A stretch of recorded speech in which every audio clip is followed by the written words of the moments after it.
All right, wall fans, common sensors, social media world, and of course, podcast consumers, welcome to the live feed for episode 122 of Go Tell It to the Wall podcast. I'm, of course, your favorite podcast host, the one and only Sean O'Rourke, and we've got an action-packed show for you tonight. If you caught the teaser, there's going to be some ranting. We're definitely going to hit the F-bomb limit tonight. I just already feel like I do take not copious notes, but notes, and when there's F-bombs built into the notes, you know there's going to be some ranting, and we are experiencing that this week. Once we get to those topics, you will see why. Fortunately, I have avoided the sickness still that is going around my house right now. My wife and daughter are both fighting off a serious cold, but I'm powering through somehow amazingly. So let's see how the voice is doing at the end of this episode. With all that being said, let's get into it.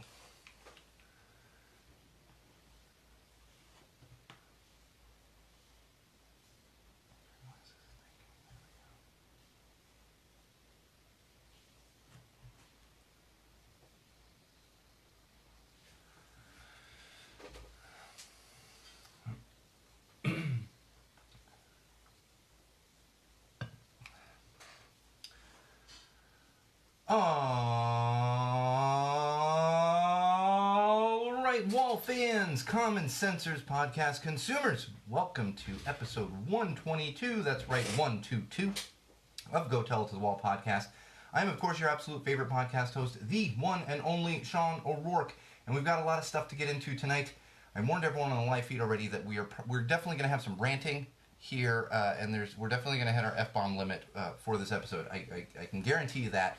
And there's some assholes running around the world, running their mouth and doing all kinds of things, and we're going to talk about it because that's what we do here at Go Tell It to the Wall. I yell at a wall, and I talk about idiots out in the world. That's kind of the main concept of Go Tell It to the Wall. I always tell people pop culture and current events. It's me yelling at a wall and assholes. That's basically the context of the show. Those of you that listen regularly know that's not the exact context of the show. This episode is going to have a lot of that, though. All right, we always kick things off with our social plugs. You can keep up with us during episodes, after episodes, for episodes, whenever you so please. And you can do that in multiple locations. One of those would be Facebook. We are currently live on Facebook right now, facebook.com/GoTellItToTheWall. Like our page. That's going to keep you up to date on all the new episodes, all new content coming your way, and anything else that pertains to Go Tell It to the Wall. That is kind of our main, outside of the last thing I'm going to mention, that's one of our main things as far as communicating with all the fans. Despite the fact that we don't have a huge social media following. Podcast listeners and consumers are not always social media users, I have found, but we still put it out there, and it's a good way to keep up to date on the podcast and on everything that is Go Tell It to the Wall, especially if you're a Facebook user. You can also keep up with us on YouTube. Head over to YouTube, search Go Tell It to the Wall, subscribe to our channel. There you're going to find all of the live feeds that they get posted after the fact, as well as our beer reviews, a bunch of clips from the shows, mental health clips, parenting clips, all that good stuff. So make sure you are subscribed to our channel if you're a YouTube user. That's right. Not everyone uses YouTube. I get it. But if you do use YouTube, make sure you're subscribed to our channel. All kinds of awesome content coming your way, especially if you don't like listening to the entirety of a 1 hour long episode. You're going to be able to you have digestible clips right there on YouTube. Give you, I know a lot of people don't have time. I have a 3-year-old at home, and I'm often in the studio doing this. There's not a lot of time for me to listen to full episodes of podcasts, so that's a good compromise if you're looking to get some common sense and some content from Go Tell It to the Wall and myself, Sean O'Rourke. You can also follow my own personal Instagram account. I almost said Twitter. I'm not promoting Twitter anymore. I talked about it last episode. You can go back and listen if you didn't catch that. No longer promoting Twitter, but if you want to follow my own personal Twitter account, which is @SoCalSean, or just SoCalSean. I don't know if Instagram uses the... See, I did again. I said Twitter. I don't know if Instagram uses the little @ thing like Twitter does, but nonetheless, it's SoCalSean or @SoCalSean, whatever the kids say about Instagram these days. I'm definitely not cool enough to be up on all of the lingo. I don't even understand half the slang I hear coming out of kids' mouths these days. I'm like, what? I don't even know what you're talking about. But please follow my own personal Instagram account. That's going to start ramping up tremendously over the next month or so, and we'll talk about that more once we get to entertainment news, because we are getting into serious festival season, and I'm not talking about Coachella and those kind of festivals. I'm talking about the punk ska festivals. We'll get into a little more of that, like I said, in entertainment news. And not to mention our website, my website, our website, SeanO'RourkeLive.com. That is actually the best thing to remember. That's your one-stop shop for all those things I just mentioned, because you're actually going to find links to our YouTube, to our Facebook page, and also to our Patreon campaign right there on SeanO'RourkeLive.com. If you're not familiar with Patreon, that is a way for you to support artists, influencers, broadcasters, people that are putting out free content for you that you enjoy. And we, of course, have a Patreon campaign, so if you have the means and see fit to do so, please help us out on Patreon. You'll find that on SeanO'RourkeLive.com. In addition to blog posts, photos, all kinds of good stuff you're not going to find anywhere else. That's also going to get you a little bit introduced to our on-air producers and other people that help out immensely with the show, with everything that is Go Tell It to the Wall. See, I am starting to lose my voice. I said to my wife, I was like, I'm not trying to be negative, but there's no way that you get sick and our kid gets sick and I'm not going to get sick, because I'm like around the kid the most. So I'm still kind of amazed that I haven't fully gotten sick. But again, SeanO'RourkeLive.com, make sure you bookmark that one, check back often. That is your one-stop shop for everything pertaining to Go Tell It to the Wall and everything pertaining to me, personally, Sean O'Rourke. You'll find right there on that website. All right, beer this week. I'm weirdly excited about the beer this week. I'm not super excited. I'm mainly excited because it's from one of my favorite breweries, and it's a brand new brew that they have put out. It's from Firestone Walker. It's actually called the Fly Jack Hazy IPA. Fly Jack Hazy IPA. And the reason I say I'm weirdly excited about this is I'm mainly excited, like I said, because it is a Firestone Walker beer.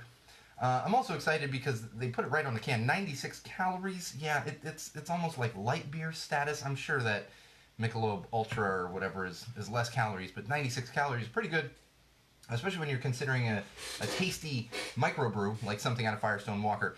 I will say it does not taste like a hazy IPA. It does not taste like an IPA. As usual, I used my wife as a guinea pig, had her test this one out. She really enjoyed it.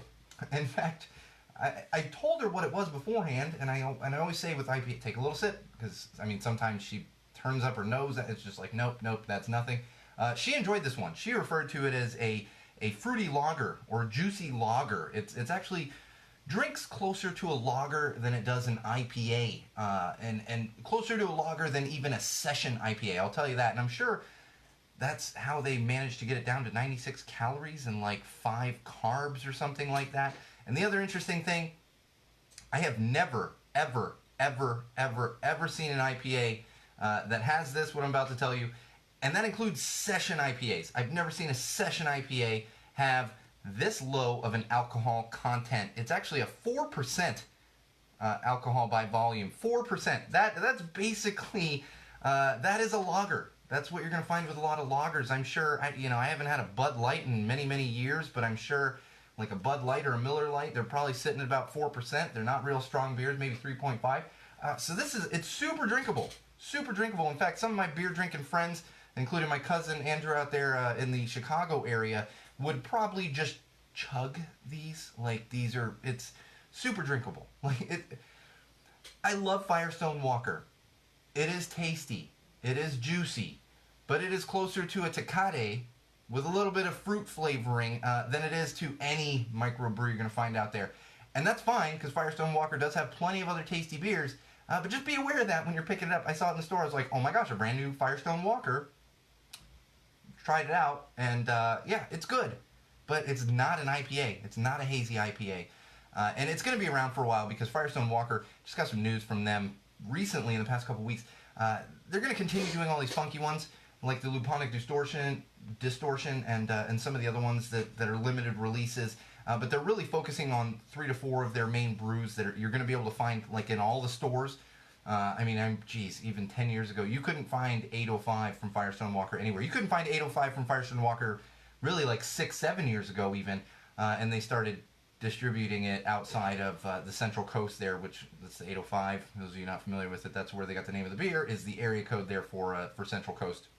And so they're going to focus on 805 Mind Haze, which is an actual hazy, that's what's funny, that's an actual hazy IPA that tastes like a hazy IPA, has a typical alcohol content of a hazy IPA. And this Fly Jack, and I believe there's another one that I'm not remembering offhand right now, probably another one of their lighter beers that they're going to be focusing on. So you're going to find all those Firestone Walkers, I would imagine nationwide. They've got pretty big distribution these days, so keep an eye out for them. And like I said, I do recommend this. This would be something great for our on-air producer Chris to test out. He would like this. But if you're expecting a nice, hoppy, super flavorful IPA, this one's not for you. So just keep that in mind. You can definitely be fooled by the packaging here, but maybe this is a trend we're moving toward. I don't know, because a lot of microbreweries and craft breweries are actually featuring lower alcohol content beers. I think people realized they were getting too drunk going out beer tasting, because you go out beer tasting and you have a double IPA and the thing's 9%, and this is 4%. So think about the math there. It's two of these is still not the same alcohol content as a 9% beer. So I think microbreweries are moving to that, and there is something to be said for it. I like a lighter beer. I quite often do. I'm a pale ale fan as opposed to an IPA fan. I mean, I enjoy an IPA, but if I'm having a few beers, I'm leaning more toward the pale ale, and this would kind of fit the bill if you're like me and you want something a little lighter that you can drink in the middle of the day, barbecue, mow the lawn. This is a mowing the lawn beer, man. I'll tell you, this is for all the older folks out there that remember the good old days of your father or your grandfather or whoever, and maybe your mother or your grandmother, but where I was going with that, your father or your grandfather walking around mowing the lawn with no shirt on in the middle of summer. Yeah, they would have been drinking something like this Flyjack. And maybe your mother or your grandmother was walking around mowing the lawn with no shirt on. I don't know, depending where you live, but probably a little less common. I always remember my grandfather when I was a kid back in Chicago. He would be out mowing the lawn, pair of shorts, no shirt, and he would have a Chicago Bears headband on. And that's how he kept the sweat out of his face while he was mowing the lawn there. Yeah, that's what you do. I don't know. I don't take my shirt off a lot unless I'm swimming, and nobody wants to see that. All right, let's move along here. The point in the show that we always get to at the beginning, and that would be the weekly rant for episode 122. I'm going to warn everyone, we don't get political here at Go Tell It to the Wall podcast. In fact, when we originally launched Go Tell It to the Wall, we were going to talk no politics whatsoever. Now we do talk minimally about politics because a couple months after we launched Go Tell It to the Wall, a certain orange individual was elected to the highest office in our country, and therefore we use common sense to not talk about policy and procedure and that kind of stuff, but really just common sense when it comes to the rights of everyone in this country, the rights of everyone around the world, and whatever pertains to those things. So I put that caveat here because I'm going to talk a little bit of politics, but I'm not talking about, again, policy or procedure or exact things or telling you to vote for a certain thing. What I'm talking about is common sense stuff. So we're coming up, I live in Los Angeles here. We are coming up on a big election, big midterm election. I'm not talking about the primaries for the Democratic nominee. I have to double check. I believe I am allowed to vote for the Democratic nominee here in California, despite the fact that I am not a registered Democrat. I am registered independent, not the independent party. I affiliate with no political party whatsoever. I strongly believe everyone in this country should do that, but I'm not going to try to force everyone to do that. I understand the two-party system. I get it. It's just wrong and it's broken. Therefore, I have nothing to do with either one of those parties, outside of the fact, I have to vote for one of those parties a lot of times. But we're coming up on a big midterm election here for city council seats and some educational board seats and just smaller stuff here in the city of Los Angeles and really specific to each district here in Los Angeles. And I'm getting inundated. Getting phone calls, getting mailers, and they're sending out these mailers are getting bigger and bigger and bigger, these flyers that don't even fit in the mailbox, and the mail carrier has to fold them up and get them in the mailbox. It's crazy. And I've noticed a trend. I've noticed this the past couple of years, but it's really getting to me lately. A lot of these local politicians, they focus, and I'm not even saying they just mention, they focus. Everything I receive in the mail, every commercial I hear, is all about local city council candidates fighting against Trump, and how they oppose Trump, and how they're against all of these things that the Orange Menace does. And every time I see that, I say, you know what, that's nice. But you're not talking about anything really pertaining to our city. You're not talking about anything pertaining to our district. You're not talking about anything pertaining to the schools that my daughter will one day attend. I want to hear what you're going to do to improve that. And especially the area that I live in, Los Angeles. I live in northeast Los Angeles, in a neighborhood that's become very popular, not just in California, but around the country. People have recognized this as a place to live. It'll cost you about $1 million to live in my neighborhood if you're purchasing a decent sized house. And I'm not even talking decent, because anyone that's listening outside of Southern California, I'm talking like 1,000 square feet. I see friends and relatives that live in like the Midwest, and I'm like, Jesus Christ, how could you? That's a $5 million home in Los Angeles. But It's just the market, and I get it. So it's going to cost you about $1 million to have anywhere near decent-sized home here in Highland Park. The crime rate is off the charts. Off the charts. Right now, this year, so far, we're averaging close to a murder every week and a half. And it's February. That's what's happening here in Highland Park, California. So all these local politicians that are campaigning, they're focusing on Trump and opposing the Orange Menace and all this other stuff and the things that they're going to do to stop him. That's nice. What the hell are you going to do for the streets? What are you going to do with the rampant homelessness, increasing homelessness problem here in Los Angeles? What are you going to do about the crime that is literally happening down the street from my house? That's what I care about. You oppose Trump? That's nice. I don't really give a shit. I don't. I can already see that you're a Democrat and you have nothing to you want nothing to do with the Orange Menace. I get it. That's fine. But it's not your job to go to work daily and fight Trump. It's your job to go to work daily and improve my city. Improve the city that millions of people live in. That's what your focus should be, and that's what your job should be. And I see none of these local politicians doing anything to convince me that they're going to do anything for my community. They're only focused on the Orange Menace. They're only focused on that. And I'm telling you, every mailer I get refers to the Orange Menace and Trump and what they're going to do. Nothing that's actually local. Nothing. What are you going to do to improve the educational system here? That's what I want to hear about. And trust me, if you've listened to this podcast, you know that I oppose the Orange Menace. I want nothing to do with the Orange Menace. I think it's disgusting. He makes me want to puke. Anytime I see the guy on television, I want to throw up. I literally want to throw up. But you know what? It's not the job of a city council member to go to work every day and fight Trump. It's not. That's the job of Congress, of U.S. Congress. And this is the thing. I've always said this, and it still rings true. Never, ever, ever, ever, ever, ever, ever trust a politician. Because if somebody grows up and says, I want to go into that, and I want to be a politician, and I want to get into politics, they could be the nicest person on the face of the earth. There's something in their head that makes them want to go do this. And that, to me, automatically makes them untrustworthy. Not that you can't trust them at all, but don't fully trust any politician out there. Don't do it. Don't do it. Oh, man.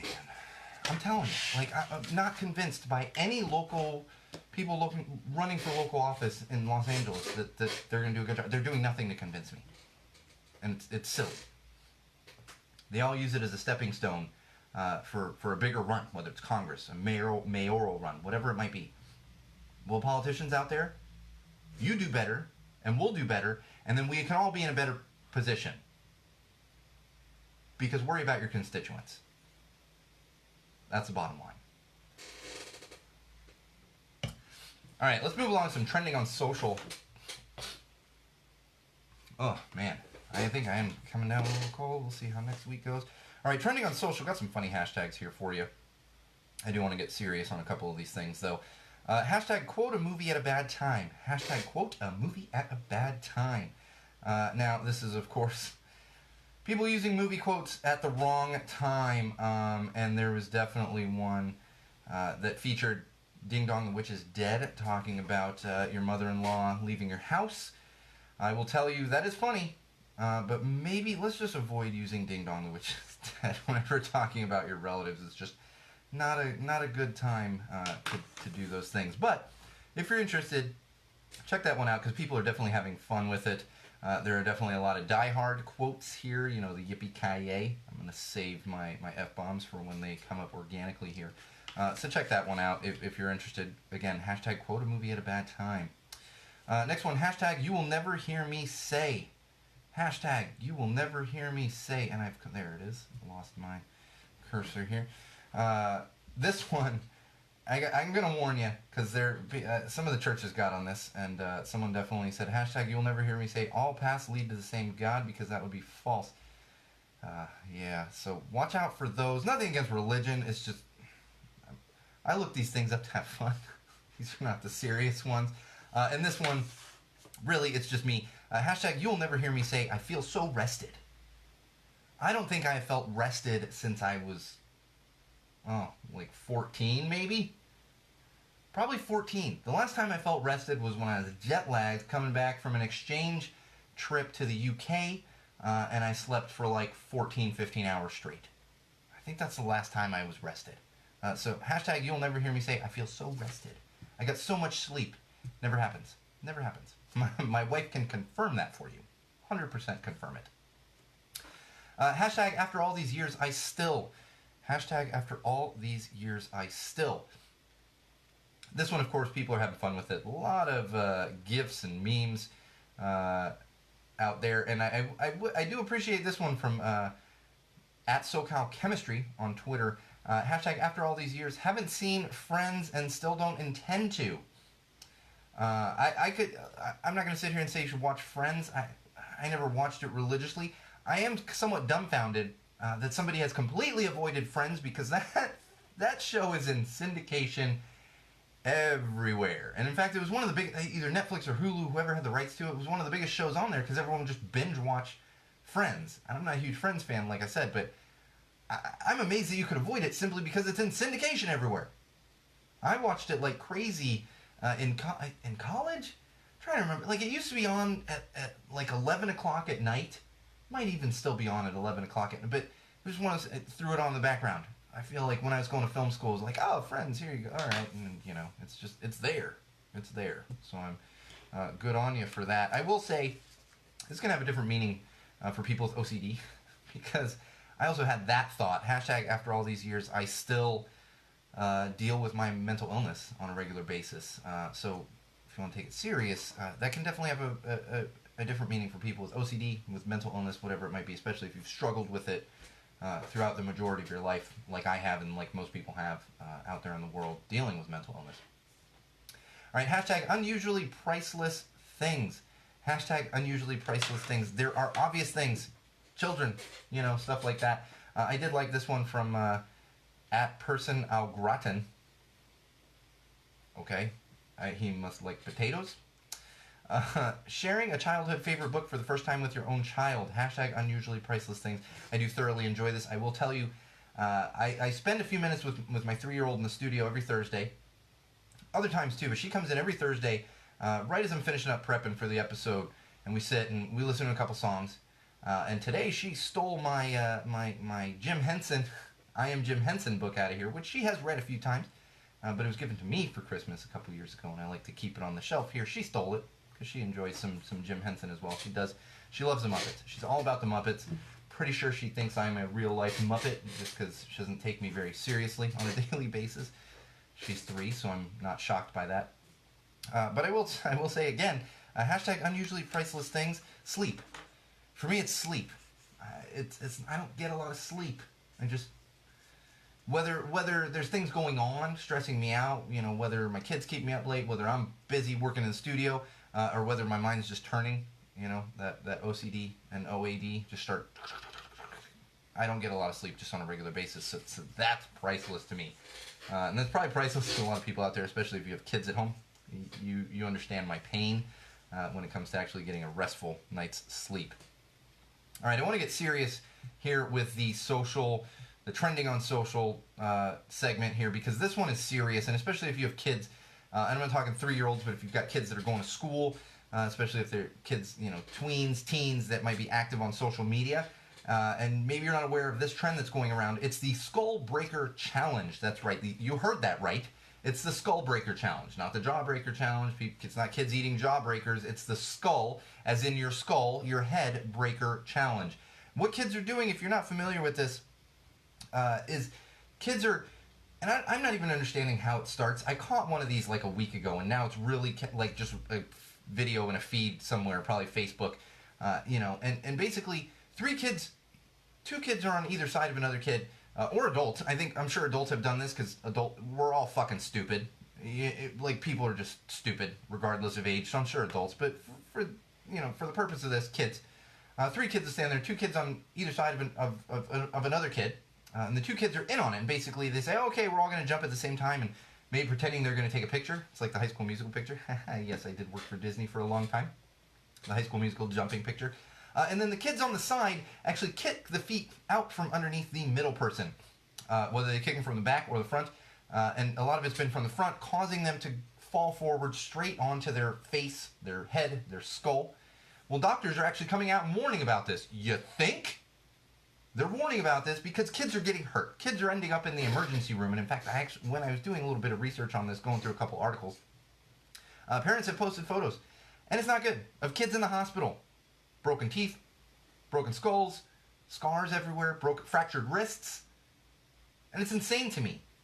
I can't even, I don't know how many of these we've talked about over the years. How many of these stupid challenges. And the really irritating thing about this particular challenge, because that's the thing, like Tide Pod Challenge, yeah, you're fucking stupid. Why are you eating laundry detergent? The difference between the Tide Pod Challenge and this is that's a dumb kid hurting themselves. That's a dumb person hurting themselves, doing it to themselves, as opposed to essentially bullying another kid because it's a challenge. Finger quotes out there. A challenge. The Skull Breaker Challenge. And there should just be a rule when it comes to any kind of challenge. You know, because these can be cute. You know, like, I remember the ironing challenge. I feel like that was one of the first ones. And people would, like, take out an ironing board and they're ironing on the top of a mountain. Like, ha ha ha. Harmless. Harmless. Like, kind of dumb, but harmless. And the rule should be with any kind of challenge, any kind of social trend here, if people are getting hurt, it needs to stop. Period. There's no, well, but, no. It stops. It's the same thing with all the prank videos and all this other shit that floats around the internet on YouTube. It needs to stop. Kids are getting hurt. You could literally kill a child. If you're not paying attention to where you're doing this, you could kill somebody. What if they go forward and they hit their head on, on a curb or something, whatever it might be? You could literally kill someone. It's not funny. And, like the old saying, it's all fun and games till someone gets hurt. Actually, a great Pennywise song. Speaking of Pennywise, we're going to talk a little bit about Pennywise. Not the character from It, but the band Pennywise when we get to entertainment news here. Got some cool announcements from them. All right, one more thing here in Trending on Social, and this one's not even necessarily trending on social. I just found this interesting.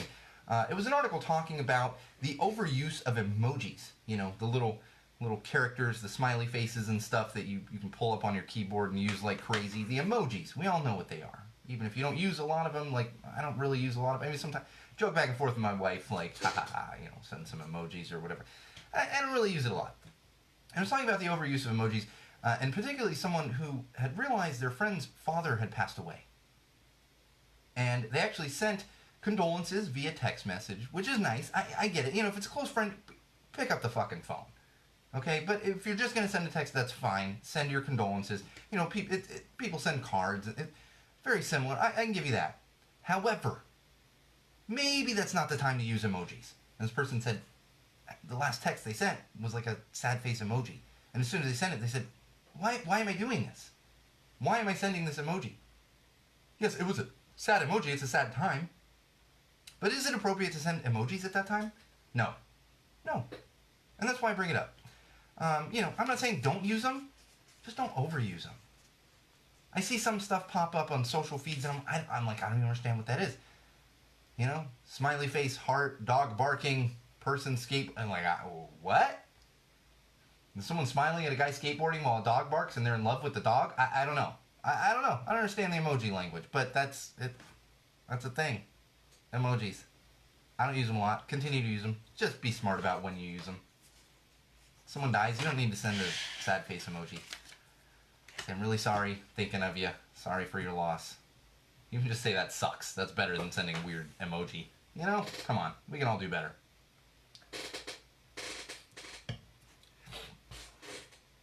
Oh boy. All right. Let's move on to some entertainment news here. The He-Man reboot that's coming out, which I won't say I'm following it closely, but I'm somewhat following it because it's being helmed by the great Kevin Smith. We got some voice actor news out of the He-Man reboot. And for those of you not aware of this, some of the people that have signed on to voice characters, most notably would be Mark Hamill, who has signed on to voice Skeletor.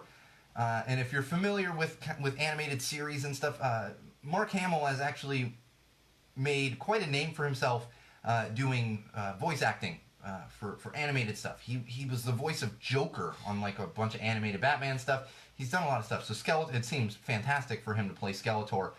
The one I am probably most excited about would be the great Henry Rollins of Black Flag. He is going to voice Triclops. If you're not familiar with He-Man, he was the one with the head that turned. I guess if you're not familiar with He-Man, Skeletor was the skeleton dude. Figure it out. and Triclops was the guy whose head like turned. He could have different. I think so. It's been so long for me with He-Man. I think my last experience with He-Man was rewatching Masters of the Universe back in film school. I wouldn't recommend it, but I rewatched it after, and I saw that in the theater as a kid. Yeah, I did. Saw that in the theater. Skeletor was terrifying in that film. To a kid. And then I remember looking back on it as a film student, being like, "Oh boy, this is really horrible." And a couple more voice actors, actresses that have signed on: Lena Headey from Game of Thrones, and Sarah Michelle Gellar. Plus more, but those are some of the notable names that have signed on to voice characters for the He-Man reboot, and that's going to be on Netflix. That one's going to be on Netflix if you don't remember me talking about that one recently. So check that one out when it comes out, and I'll probably talk about it more once we get release dates and everything, because Kevin Smith is one of the few people I follow on social platforms, and definitely tweets out about it and posts about it and everything else. So we'll have more information on that as we move along here, as we get to future episodes. Not move along in this episode. I don't have breaking news coming my way as we're recording episode 122 here. All right, back to the future news. Speaking of reboots, yes, there has been a big push for a Back to the Future reboot for a few years now. Everyone loves Back to the Future. I love Back to the Future. It's one of my favorite movie trilogies of all time. I absolutely love Back to, especially the first two. Very, very close to my heart. I love those films. But I will go ahead and agree with writer Bob Gale here. Probably not to the extent that he is passionate about it, but I will agree with writer Bob Gale, who wrote all three original Back to the Futures, and said there's no way that they would be doing a reboot. In fact, I won't go as far as he said, but he said it would be like selling your kids into prostitution. I wouldn't go that far, but I get it. We don't need to reboot everything. It just doesn't need to happen. Though I will say, Bob Gale, you let him make an animated series about it in the 90s, so maybe get off the high horse a little bit. But I don't want to reboot. I don't want Back to the Future 4. I don't want to reboot. Some things just need to be left alone, and we just enjoy them for what they are. And I get it, because there's always exceptions, because people have compared Back to the Future to, like, James Bond, the Mission Impossible movies, those kind of things. Those are built to have a new one of those every few years. It's just, they don't even really consider it a reboot necessarily. They just bring in a new James Bond. Eventually Tom Cruise is not going to be able to do Mission Impossible, and I don't know if Mission Impossible will continue, but those make sense, where you have action movies, and it's just moving along, and it's revolving around one premise, but we've done to the Back to the Future stuff, and I think we're done with it, and it sounds like both the writer and Robert Zemeckis have zero interest in actually rebooting and or making a sequel for Back to the Future. So that's not coming your way at all. I won't even say anytime soon, just not coming your way at all. All right, Lark Voorhees. Lark Voorhees. Oh, do you guys know that name? It might sound familiar to you if you're over the age of like 35. Lark Voorhees actually played Lisa Turtle on the original Saved by the Bell. The original Saved by the Bell, I don't believe she was on Good Morning Miss Bliss, which is kind of the original Saved by the Bell. I'm not going to get into semantics on that. They branded it as Saved by the Bell when they put it in syndication, blah, blah, blah. But Lark Voorhees was Lisa Turtle on the main Saved by the Bell. And we've talked about the Saved by the Bell reboot that is coming down the pipes. And in fact, Mark Paul Gosselaar has officially signed on for it. And I believe Tiffany... She goes by Tiffany Thiessen now, but used to go by Tiffany Amber Thiessen. I believe she has also signed on to reprise her role as Kelly Kapowski on the Saved by the Bell reboot. Lark Voorhees has not been included. She actually did an interview with Dr. Oz. I don't recommend Dr. Oz. I think the guy's a moron, but just happened to catch clips of the interview through a couple articles I was reading. And she talked about how she was hurt by not being included in the Saved by the Bell reboot. And she did point out, because those of you not familiar with it, in 2012, Lark Voorhees came out as bipolar. Not came out, but she had discovered she was bipolar. We don't know for sure. That's not anyone else's business. She might have known before that, but she came out publicly as bipolar in 2012. And I want to give you this quote from Lark Voorhees as she was talking to Dr. Oz. And I quote, "I have to admit I did feel a bit slighted and hurt when I was not invited to be part of the Saved by the Bell reunion, as well as other castmates' events. Yet, of course, I also realized that having this puzzling disorder may have played a major part in that factual decision. I will say, if this is simply a business decision and they didn't want to have Lark Voorhees back on the reboot, that's fine, or part of the reunion, or part of any of these events, that's fine. But if we do find out that this has anything to do with her disorder, then this is one of the most disgusting things that can possibly happen in entertainment, in the professional workplace, in social situations, just the entire world. And I realize people are getting murdered and everything else, but this can be stopped easily because we're working to reduce that stigma. And I didn't even put this in mental health because it's entertainment news. We're going to reduce that stigma, and if somebody's being discriminated against because they have bipolar disorder, then that is absolutely wrong. That's the same as discriminating against someone because they are a certain gender, for discriminating against someone for their sexuality, whatever it might be. This is just as disgusting as that. And we need to consider that if we go to find out that that is the actual reason. And I'll be following this closely because if that's the actual reason, then I will be doing anything I can to make sure we are reducing that stigma and to make sure that people aren't being marginalized because of their mental illness. All right, moving along, because we're going to get to mental health, and it's too much right now. Moving along, Marvel fans are real upset. That's right, Marvel fans are upset about Batman. Yeah, you heard that right. Even my feeble comic book mind recognizes that Batman is not Marvel. That would be DC. Well, Marvel fans are really upset because some test shoot photos came out recently of Robert Pattinson, who's going to be playing the new Batman in the upcoming Batman film, whenever that actually comes out. And people are upset about his mask. The Marvel fans said that his mask looks too much like Daredevil. Too much like Daredevil, despite the fact that Batman has a black costume and Daredevil has a red costume. I don't know. I'm looking at a picture right in front of me. I don't look at this and say, hey, that's Daredevil. But I got to be honest with everyone out there, and no offense to all the crazy comic book fans out there, all the superhero costumes, they look the same to me. It's all the same. They're just different colors. Did you watch any of the X-Men movies? They're all just wearing fucking black. Who cares? Who cares? And it's also one test shot. You know, these Marvel fans, it's one test shot. Or a couple test shots, but it's one test shoot. Don't jump to so many conclusions. And also, Daredevil, who cares? Who cares if he looks just like Daredevil? Nobody should care about that. It doesn't matter. He's a different character. He's still going to say, I am Batman. Now, if he comes out and says, I am Daredevil, then you can complain. Complain at that point. I don't care. All right, let's move along. Pete Davidson, yeah. Pete Davidson of SNL fame. We actually got some news. He has been cast to play the half-brother of Nathan Fillion on Nathan Fillion's show, The Rookie. That's an ABC show. And I'll be honest with everyone out there, The Rookie is one of my guilty pleasures. I actually watched this on Hulu. It's extremely cheesy. Extremely cheesy, but it's one of my guilty pleasures. I usually like to watch it while I'm eating some lunch and my daughter is napping. So it's one of those weird guilty pleasures. My wife doesn't even watch it. My wife will watch a lot of cheesy shows, but she doesn't even watch it.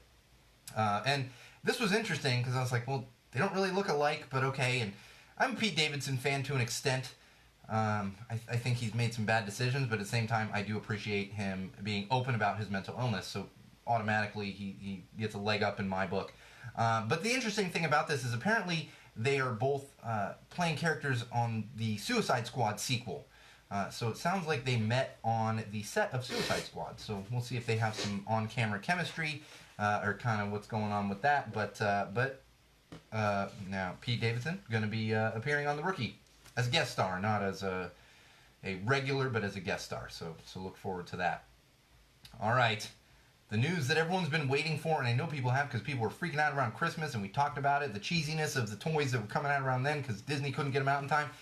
Well, the DCP products, Disney Consumer Products, DCP, is actually coming out with some good stuff here.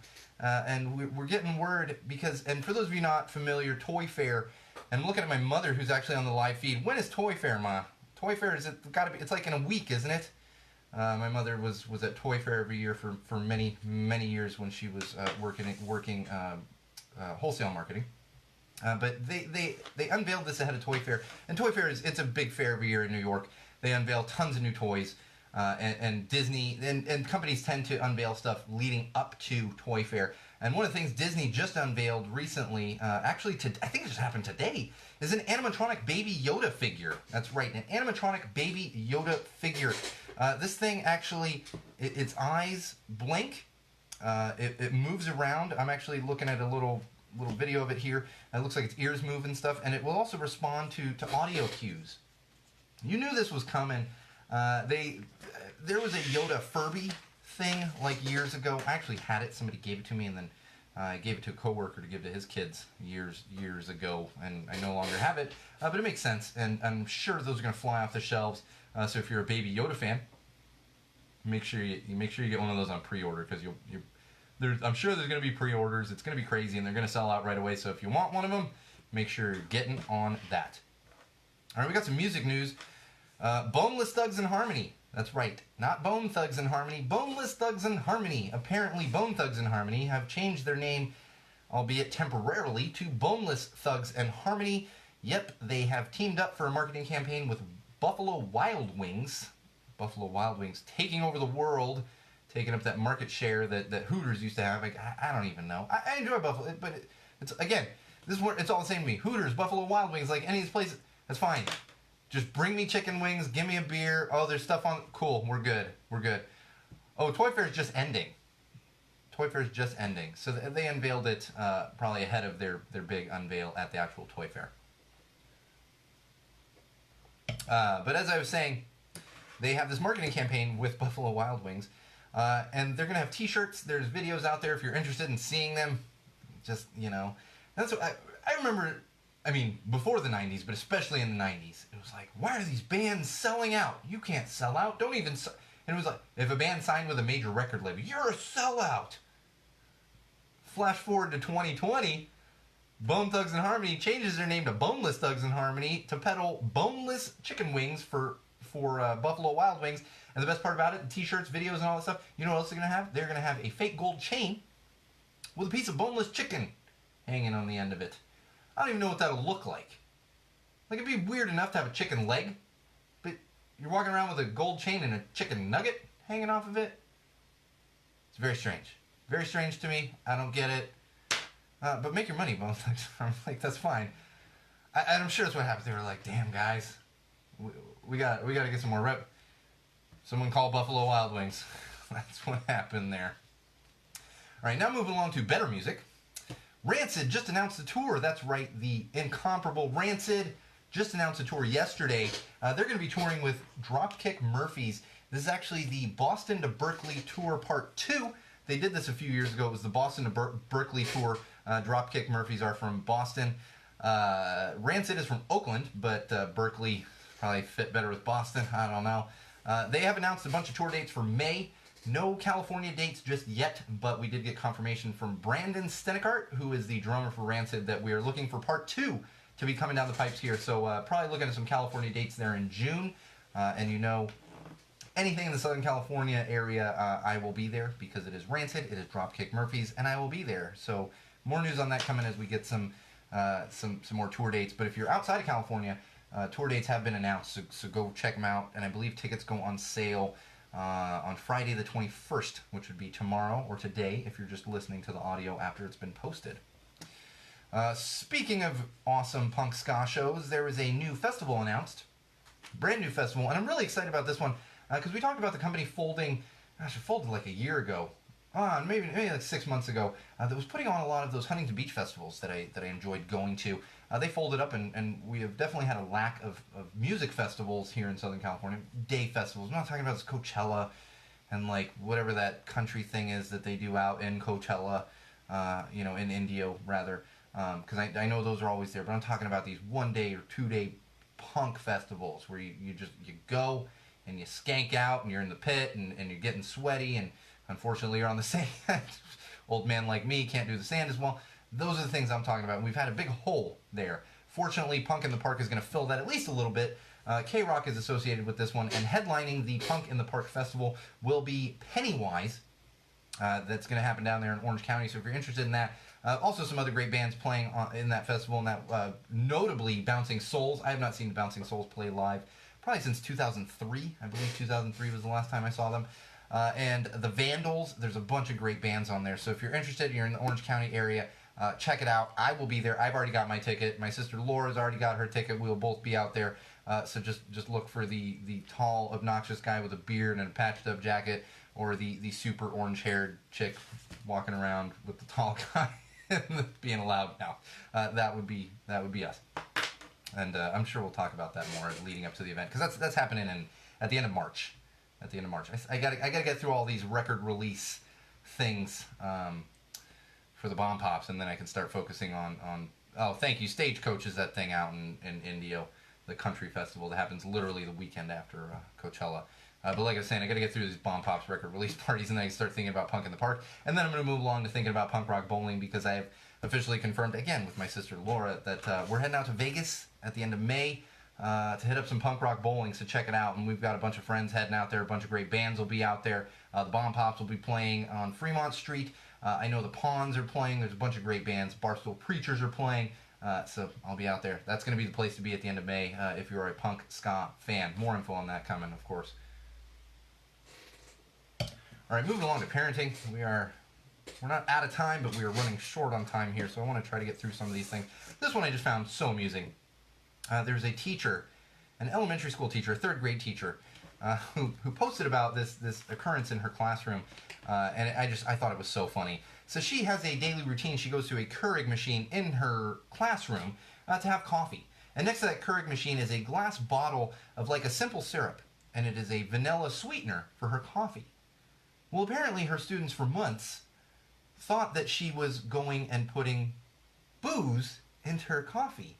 And in fact, looking back, she realized that she would go to have a second cup of coffee sometimes, and the kids would be like, "You're having more coffee?" And would just be like, "Why are you having more coffee?" Turns out after months, because a student finally asked, "Why do you put alcohol in your coffee?" And she laughed and said, "No, it is sweetener." And of course, she actually posted a photo of the sweetener, and it looks like one of those Torani, bottles, like kind of like that. I get it. I think there's similar things in my kitchen right now. My wife likes sweet coffees, so I get it. But yeah, that could be misconstrued for a liquor bottle. And she wasn't actually drinking. Although I'll be honest, if I was teaching a classroom of third graders, I'd probably be drinking. But that's also why I'm not a teacher, and I am a broadcaster sitting in here yelling at a wall and drinking a beer. So I just found that very amusing. Teens and selfies. There's a new study that came out, and I don't want to get into this ridiculously, but this is just kind of a warning to you out there if you have teens at home. Teens and selfies. We've been worried for years about selfies and social media and it being an issue for body image, and that is out there for sure. This study actually went to find that when it comes to selfies and teenagers, especially teenage girls, females, that the body image thing, it can be an issue, but it's not as big of an issue as what happens when kids take multiple pictures and then they take forever sorting through the pictures, trying to find the perfect picture to then post on social media. And this is not because of a body image thing. This is actually a thing called, where is it here? Self-objectification. Self-objectification. So if you have teens at home and you notice this, they're just agonizing. And this makes sense. Because trust me, I've talked about this. Remember we talked about the couple on the honeymoon and the groom had a horrible time because it was all about his wife going and getting the Instagram picture and they just did nothing. And, she had to get her makeup right and they were just traveling around trying to get Instagram photos. And trust me, a lot of those Instagram photos that you see that people are posting and they're like, "Oh, look cute today." No. No. Many of those celebrities had hours of makeup. Speaking of hours of makeup, 10 hours of makeup for Jennifer Lopez to perform at the Super. Crazy. I think I talked about that. I can't remember. It all just jumbles together for me. Hours of makeup, professionally, have a professional photographer take the photo, and then it gets photoshopped. So that's what's happening, and that's what's causing this partly, and that's the body image issue. But it's this self-objectification that we've just kind of haven't really noticed through all these years that can be the problem. And it doesn't mean there's a problem with your teen. It's just something to be aware of because this self-objectification can actually lead to other issues, especially when you're talking about impressionable teenagers. That's just something to be aware of. I'm not saying take away their phone. Let them take selfies. I'm not a big selfie guy myself, unless I got my daughter with me. My daughter likes it. Today we were taking selfies. She had to put on a Cinderella costume this morning, and I'm barely had my coffee, and she's like, "Daddy, let's take a picture." And I'm like, and I tried to take a picture of just her, and she's, "No, let me sit on." Taking pictures at 8:30 in the morning, and still need my coffee. It's just, yeah, that's what happens. So I'm not a big selfie taker myself, but sometimes with my kid I do. All right, moving along here. Banned baby names. We're gonna share this one on Facebook. Speaking of Facebook, these are actually names that have been banned in certain countries, and I'm not even gonna go through the individual countries, but I just want to talk about them. This one I will. Metallica has been banned in Sweden. You cannot name your child Metallica. I don't understand why. Nutella is also one that has been banned in a lot of places. RoboCop, James Bond, and circumcision have been banned primarily in the UK, as has Lady Di. You cannot name your child Lady Di. Hot tip, you can still name your kid Diana. Her name was Diana. Her name wasn't Lady Di, but I digress. It's also my wife's name, so, you're very familiar with the name Diana. Someone actually tried to name their kid the @ symbol. At. Yeah, the at. Yeah, they tried to name their kid that. IKEA has also been a popular one. Cyanide has been banned in many countries. And Saint, which is fine in the U.S., but you can't name your kid that in New Zealand. New Zealand, Saint is completely banned. Peppermint in Germany is another one, and you can't name your kid Lucifer in many parts of Europe, including Germany, also in New Zealand. And I don't even care which country you can't name your kid this, you just shouldn't do it. You cannot name your kid Anus. Anus. I think if a mother had a baby or parents had a baby in the hospital and they gave the name Anus, just take the child away. Take the child away. Just take it. No, this child's going to go to a better family. That's what I would do. All right, I do want to get serious here for a minute on parenting. I talked about this last week when hashtag Zaya was trending, and I talked about the fantastic way that Dwayne Wade has handled his transgender daughter and supporting her and being a great father to her. Well, this is back in the news again, and I don't even want to give these guys too much airtime here, but this needs to be talked about. There's a couple of rappers, rappers. They're listed as rappers, so I'm not even going to say musicians. I would list them as douchebags, but I digress. There's a couple of rappers, namely Boozy, Badass, not Badass, Badass with 2 Z's, and Young Thug.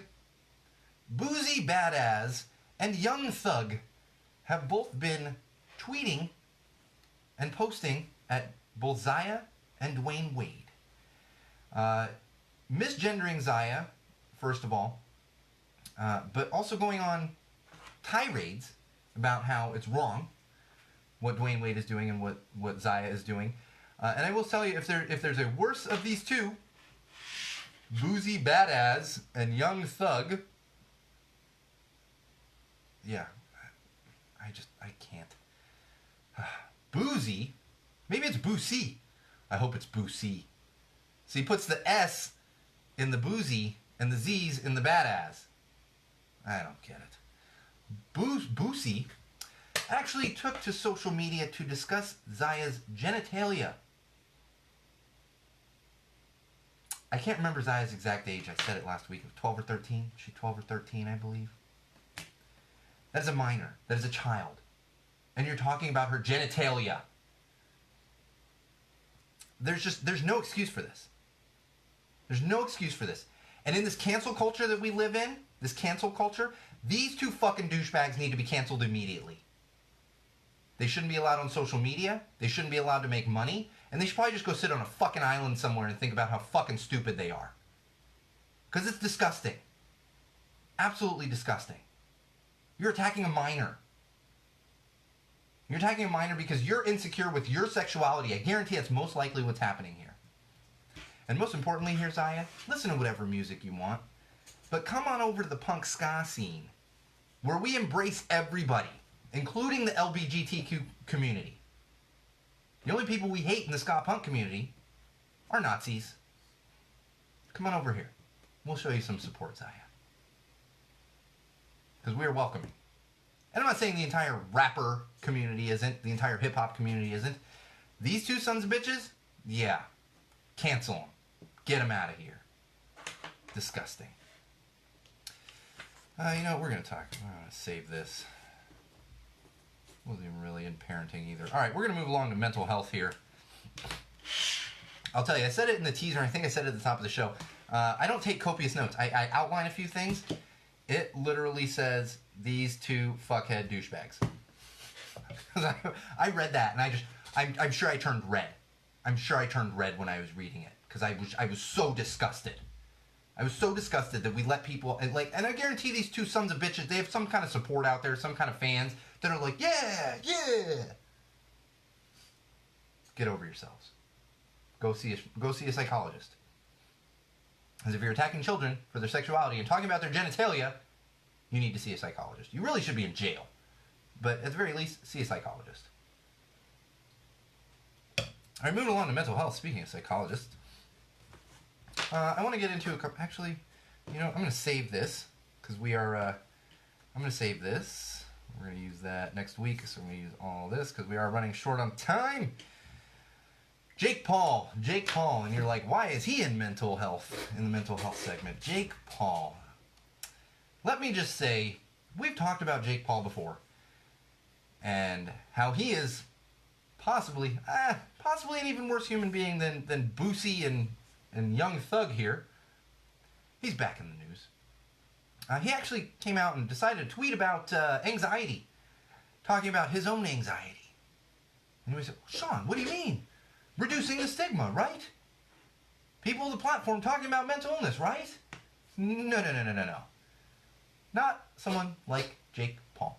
Remember, this is the same guy that made fun of suicide in a video and got him not banned from YouTube, but it's the word I'm looking for.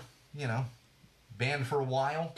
He was suspended from YouTube. That's the word I'm looking for. Sometimes the words are hard. Suspended from YouTube. Of course, he got back on YouTube. He's like a boxer or something now. And he had a tweet out there. And I'm going to give you a direct quote from this tweet, which has since been deleted. But here's the direct quote from his tweet. And I quote, "Remember, anxiety is created by you. Sometimes you got to let life play out and remind yourself to be happy and that the answers will come. Chill your mind. Go for a walk. Talk to a friend." End quote. I guarantee anybody watching the video right now is seeing me red. This is not reducing the stigma. In fact, this is contributing to the stigma. And one of the things I just passed over is things that you don't say to somebody that has mental illness. We're going to bring that up next week. But to go out and say it's a choice, mental illness is a choice, that is by far the absolute worst thing that you can say. It's insulting, it's degrading, and it's uneducated. But yet, we still have Jake Paul out there. Talking to children, really. His main fan base is tweens. I'm going to say this to everybody. And I've said it before. You know, I'll say, you love the Orange Menace. It's probably not the podcast for you. Not Go Tell It to the Wall. It's probably not for you. You love blah, blah. This might not be the best thing for you. If you like Jake Paul, you contribute to Jake Paul, you watch his shit, you follow him on social platforms, don't listen to my fucking podcast. Go find another podcast to listen to. Go watch his videos. Because there's no excuse for a person like this to continue to get attention and continue to make money off of you, off of other people, off your children. And he continues to dig himself into this hole. And other assholes out there just pull him back out and keep giving him money. Nothing to do with Jake Paul. Nothing. I just want to touch on this real quick. This was a study, I believe it was out of the UK. And it got me thinking, yeah, it was out of the UK. They did a study, specifically men they used for this case study, and found that eating a big breakfast may double the calories that you burn in a day. And I put this in the mental health segment, not because I'm worried about everyone out there burning calories. I've always believed you want to have a good breakfast. But I also think it's important not only for burning calories, but just your mental health throughout the day. Sometimes I'm late to eat breakfast or I forget to eat breakfast, and my wife will tell you. She'll tell you. She actually carries granola bars in her purse now. She carries granola bars for my 3-year-old and granola bars for myself. That can set you up for the rest of your day. Maybe you don't eat breakfast, maybe you just have a cup of coffee, and that could set up a bad day. Maybe you have a good breakfast and you start your day and you're full, and that could start a good day. Now, a good breakfast isn't going to cure mental illness. It's not going to help your mental health, immensely, but that little bit is something to keep in mind. And then just the awesomeness of you can burn doubles of calories throughout the day. So, tell my wife I need sausage and eggs tomorrow with some hash browns. And she'll laugh and she'll give me a cup of coffee and walk out the door. It'll be great. All right, I want to get into some tech news real quick here. I'm just going to breeze through them. Samsung, if you have a Samsung Galaxy, you're currently using a Galaxy handset, you might have noticed a weird notification. Samsung accidentally sent out a notification that just said the number 1 on it. Nothing to worry about. If you saw it, there's nothing at all to worry about. It was just them testing a new system, and it was an error, and it shouldn't have been sent out to everybody. Tesla Autopilot. Shocking. The Tesla Autopilot got tricked. There were a group of hackers that managed to trick a Tesla Autopilot into accelerating from 35 to 85 miles an hour in a 35 mile an hour zone. And they did this by simply altering the sign a little. They didn't even have to be hackers. Just make 3 look like an 8. It's not hard. It's not hard. I'll be honest, I didn't have to do that in school, but I knew people that had to. I got a 35%. It could be an 85 easily. I never had to do that. I mean, I'm not saying I got great grades, but 35% is like... you could just scribble on a page and you get 35%. Like, come on now. But they did trick it into going 85. I've always said this. I don't like autopilot. I don't like any of this kind of crap. Drive your fucking car. And that being said, robot overlords, as you're listening to me, I love you. Autopilot's fine. Please don't kill me when the robot uprising happens, because this is just moving us closer to the robot uprising. Flywheel. If you're familiar with Flywheel, they were a Peloton competitor. They actually lost a lawsuit to Peloton. And if you have a Flywheel at home, you essentially just have a coat rack now, because all of the Flywheel bikes have been bricked by Peloton because they won their lawsuit. And Time Warner. If you live in the Los Angeles area, this one is mainly for the Los Angeles area, but if you do have Time Warner in other areas around the country, something similar could be coming down the pipes. The Los Angeles County DA reached a settlement with Time Warner Cable on behalf of 170,000 customers, and that's regarding internet speeds. So if you're in LA County and you had Time Warner, which is now Spectrum, and this is if you had it years ago when it was actually Time Warner, you might have a little settlement check coming your way. So keep an eye out for that. Do your own research. I'm not going to sit here and say, yes, you're getting a settlement check. I'm pretty sure we are. My wife was like, we had Time Warner at the old house too, right? And I was like, yes, we had Time Warner at the old house. I've had Time Warner since I moved from Long Beach to Tarzana in like 2003, 2004.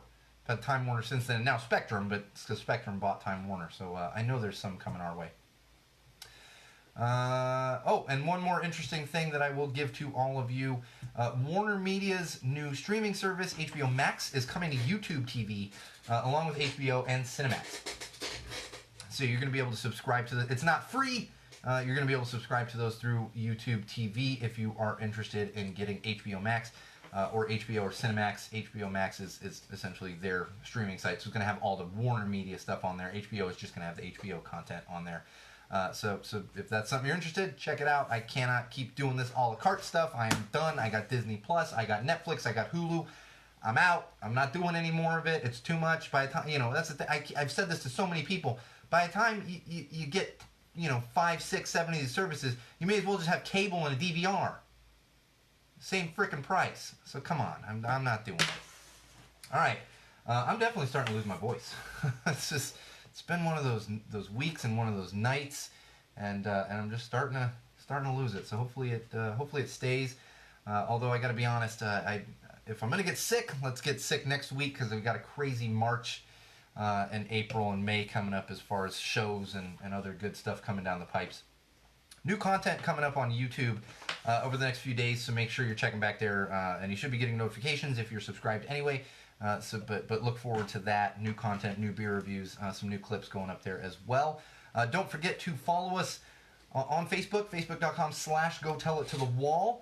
Like our page, check back often for updates. Also, YouTube, as I mentioned, new stuff coming to YouTube. Just head over to YouTube, search Go Tell It to the Wall, subscribe to our channel. And of course, my own personal Instagram account, which, like I said, it's going to start popping over the next couple months because it's all just shows. And as I always say, my entire Instagram account is shows with, bands, shows, and a 3-year-old. Like, that's pretty much my entire Instagram. But you can follow my own personal Instagram, which is SoCalSean. So do that. And most importantly, all encompassing of those things I just mentioned would be SeanO'RourkeLive.com, which can take you to all those things, as well as give you things you're not going to find anywhere else, blog posts, photos, all that good stuff. And our Patreon, please, please, please, please help us out on Patreon. Every dollar helps. Every dollar helps keep this studio running. Every dollar helps bring in great beers. It doesn't. None of the Patreon money actually goes toward beer. That goes out of my own pocket because I enjoy drinking it. I enjoy drinking it, and it's content. And sometimes I write it off. I don't. My accountant's probably like, you're not writing off beer. What did you list it as? Like, I don't write off the beer. I'm just kidding. Oh, man. All right, that's going to do it for episode 122 of Go Tell It to the Wall podcast. I am, of course, your favorite podcast host, the one and only Sean O'Rourke. We will be back next week, same wall place, same wall time, as long as my voice stays, which I have faith it will. I'm just gonna go drink some tea and stuff, and I don't know, maybe this fly jack will be like with a little tea. I don't know. We'll see how that goes. But we will be back, same wall place, same wall time. And until then, remember, wall fans, common sensors, podcast consumers, no matter what you do, no matter who you're with, no matter where you go, and no matter why you are doing it, always, always use common sense.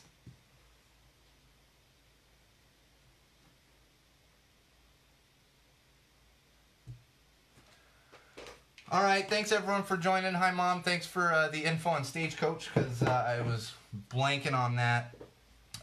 It's Chris and Bridget are going to be in and out. For those of you that like to watch the videos and you're used to seeing their comments or some of the back and forth, they're going to be in and out because Chris is slammed right now. He might be down to one project now, but he's been switching between projects, and I believe Thursday is also another shoot night for him. So we're not going to see as much of them, at least for a few weeks, as all that works out. But I'm sure they will be back soon. And I also had one of our wall supporters mention that we're still due to have a whiskey episode, and I think we had like a goal to hit for the whiskey episode, but I can't remember what that was at this point, and I'm not going to go back and listen, and it's probably not in my notes because I'm sure I just made it up on the fly. I don't think Bridget remembers either, so maybe we'll just do that damn whiskey episode soon, and it's going to be Bridget and wall supporter Seth. It's going to be 3 of us and whiskey, and it's going to be off the rails immediately because I'm used to drinking beer in the studio. I don't really drink a lot of whiskey in the studio, so that'll be interesting, to say the least. That might be coming down the pipes. Don't forget to check out new content, YouTube, SeanO'RourkeLive.com, Facebook. It's all on there. I love you too, Ma. And my mother likes to join on the live feeds once in a while. And like I said, new stuff coming down the pipes. Look out for updates. And most importantly, if you've got any complaints, go tell them to a wall.